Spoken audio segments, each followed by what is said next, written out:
Coming off the eve of the Rose Bowl, Ohio State proceeded to obliterate Oregon, and the misconceptions and assumptions about Dillon Gabriel amassed. What's up, everyone? I'm Dante, and this is 5 for 5, where I break down 5 plays from the All-22 coaches film to squash some rumors and to verify some truths about a specific player. Today, we are talking about Dillon Gabriel, the 6', 200-pound quarterback from the Oregon Ducks. Some of the misconceptions people have about Dillon Gabriel's game is that he has a weak to average arm, he's too short to see over his offensive lineman, he can't throw downfield, he throws to open receivers a lot, and he's not poised in the pocket. Well, let's get to the film and dispel or verify those claims. Alright, so this play in particular starts out in what we call a 3-by-1 set. As you're going to see is they're going to adjust for this, and Wilstein does this a lot. And he does a lot of bunch formations out of the spread, but he's going to make Terrence Ferguson a blocker that turns into an eligible receiver, Jordan James a blocker that turns into an eligible receiver, and the route concept here is now going to be a all-out go pretty much. So when we're looking at this concept, Evan Stewart is going to fake inside, stunt, and get an outside release here. Tej Johnson is going to have to pull these two, which is the hardest job for him, is to occupy this safety and not have him as a double team to help out Evan Stewart's route. Notice the linebackers. Now, they're not going to be in play because of the way that Terrence Ferguson is going to come up, chip this guy, make himself an eligible receiver in the flat. Jordan James is going to get up in the A gap to help out with pressure here, and then he's going to make himself available. So they're already going to be occupied by the linebackers. Trayshawn Holden is going to get a outside release here and get upfield on his route. When this is all said and done, not only is it a fake handoff with pressure zoning down on him, Dillon Gabriel now has to get set and now has 2 eligible receivers he could hit in the flat. With that being said, being on the far side hash and making this throw, not Jordan James, but Evan Stewart gets open. The ball's right in front of him to complete the play, and he gets downfield for a 60+ yard catch, which is really like a 70-yard throw if you're considering air yards from where he was on the hash mark. Now, this is an impressive throw because if this was not thrown in front of him, especially on the outside release, one thing that needed to happen was it needed to be in front of him and it needed to be towards the sideline because the cornerback was actually playing inside the whole time. So when people say he can't throw downfield, look at this throw and tell me why he can't. Beautiful throw, gets him in the red zone. I think he proceeded to score against Ohio State, and this was the very first game that they played against Ohio State. All right, the second play I'm going to show here is actually from the Big Ten Championship against Penn State. We're just going to run a regular tunnel screen here. But let's go back and show you why this is interesting. So Tej Johnson's going to be the open receiver, going to run a tunnel screen up here. And basically what's going to happen is what people don't realize is look at how off-centered, and what I mean by off-centered, look how many players are stacked to one side. You got 4 receivers and 3 eligible defenders to defend this. And basically we're going to be in an empty set. Being in an empty set pretty much means that everybody that's a blocker up front plus some, which is none. We don't have a tight end here. We don't have a running back here. So this would be considered an empty set. Watch Dillon Gabriel get set up and make this throw. Again, people don't realize, not only for a left-hand quarterback, like I said before, this is a backside throw. And with the backside throw, he's throwing pretty much 10 yards downfield. There's no difference between throwing 10 yards this way and 10 yards this way. We have to account for that. When people talk about his arm strength, look how quickly this was able to get out of his hands. Bam, straight to Tej Johnson. He gets upfield, he's rumbling, makes the guy miss, and this turns into a pretty sizable gain for them against a really good Penn State offense. Also, let's notice the snap comes out and you don't have time to get your hand set for the laces. A lot of quarterbacks like to throw with the laces. On a tunnel screen, you don't have the time. You got to get it and go. Gets it out really quickly, makes a defender miss, and it's a first down and more from Dillon Gabriel and the boys. Again, when we question the arm strength here, we not only showed you downfield passing, but we've showed you in the short game how quickly the ball can come out without him getting adjusted to the laces on the ball, which is a very important thing for a quarterback to feel comfortable.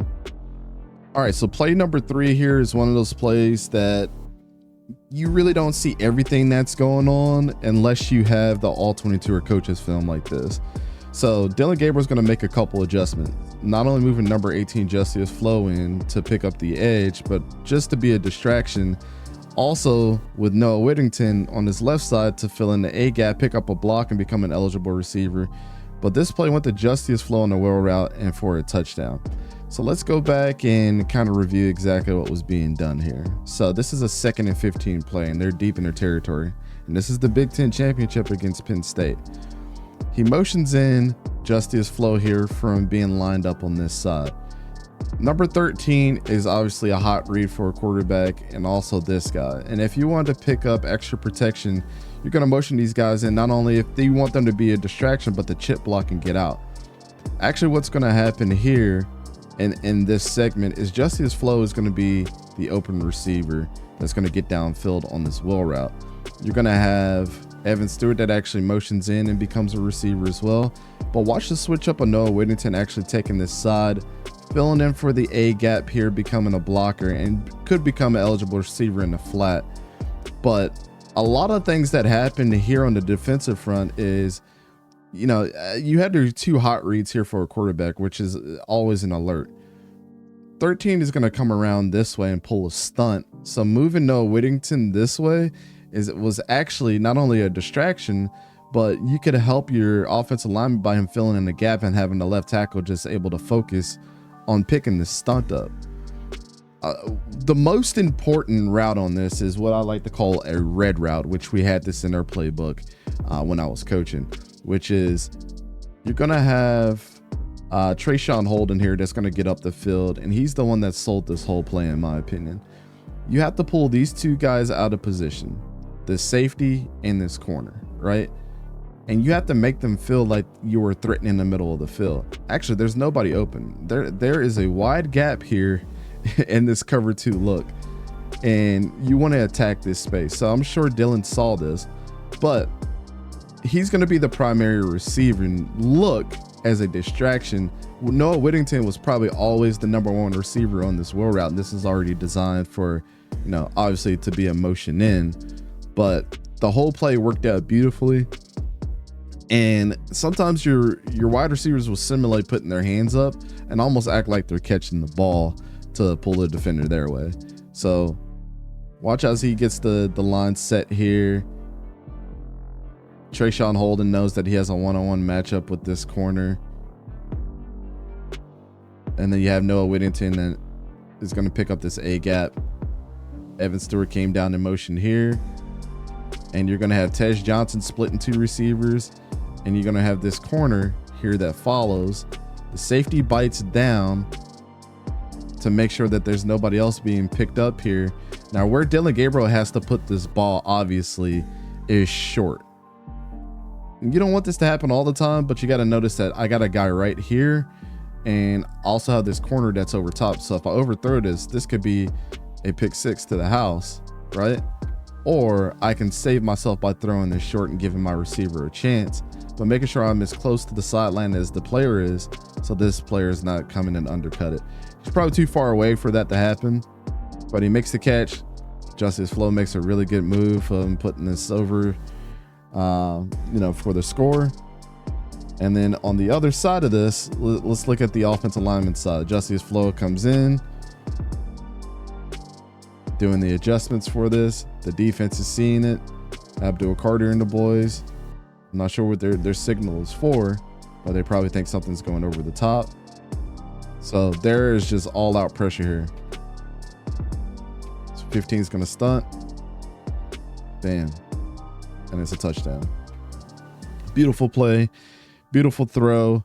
Way to stay poised in the pocket with, you know, that the guys were coming, and you know, the play was executed beautifully.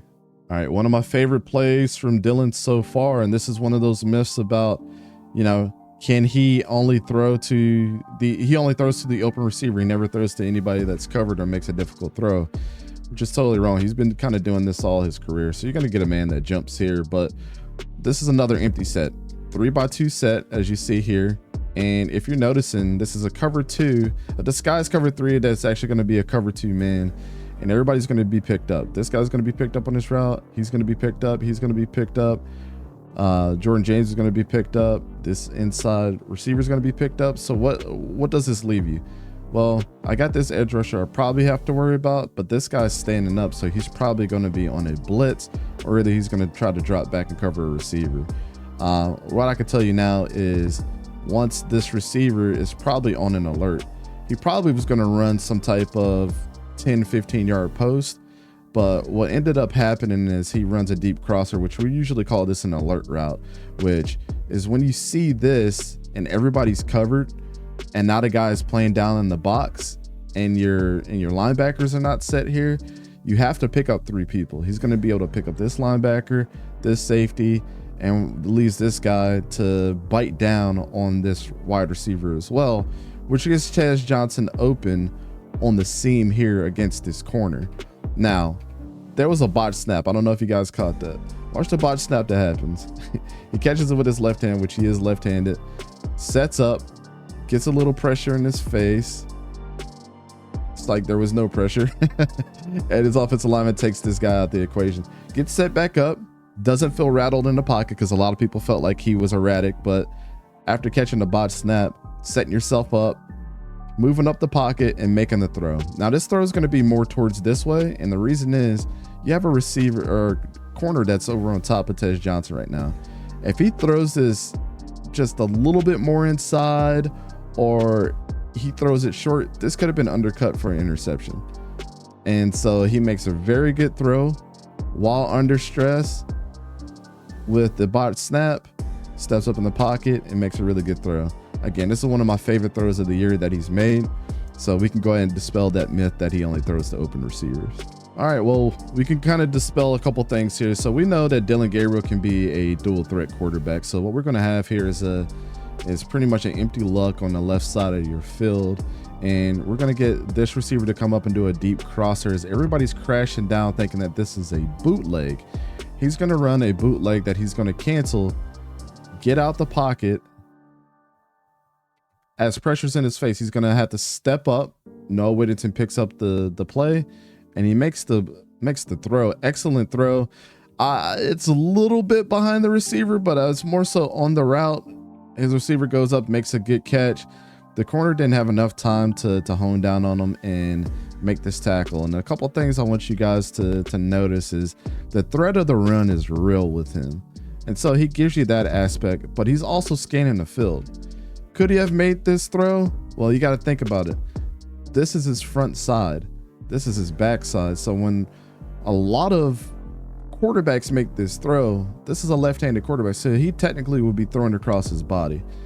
He could have thrown this route, but the important things is to move the sticks, make the correct throw. This would have been an excellent throw, but this is the correct throw.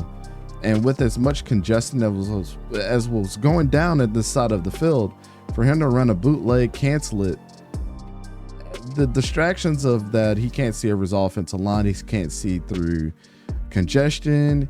He can't make an accurate throw or a strong throw. Look at the laser beam on this throw, and this is on the run. Really good stuff here by Dillon Gabriel, and I don't think he gets enough credit for this is the type of stuff that they can run. And he can read through his progression, get out of the pocket, and still make the throw, and a really good throw at that, to the open receivers to keep the drive alive. Well, as the old story goes, that we know that there could be some myths that could be out there about a player. And what we're just here to do is to break down the film and show you what he's been doing all season. Not have this come down to a vacuum of just one game of him playing mediocre, but actually was the only one that gave his team a chance to score 2 touchdowns. Like I said, thank you for watching 5 for 5. This is the first episode. We'll be back with another episode. Please put down in the comments below of any other player or any other myths that you heard out there about players that you want us to break down, and we'll take your suggestions and we'll do it. This is Dante with East Coast Gridiron. Thanks for watching. We'll talk to you guys later.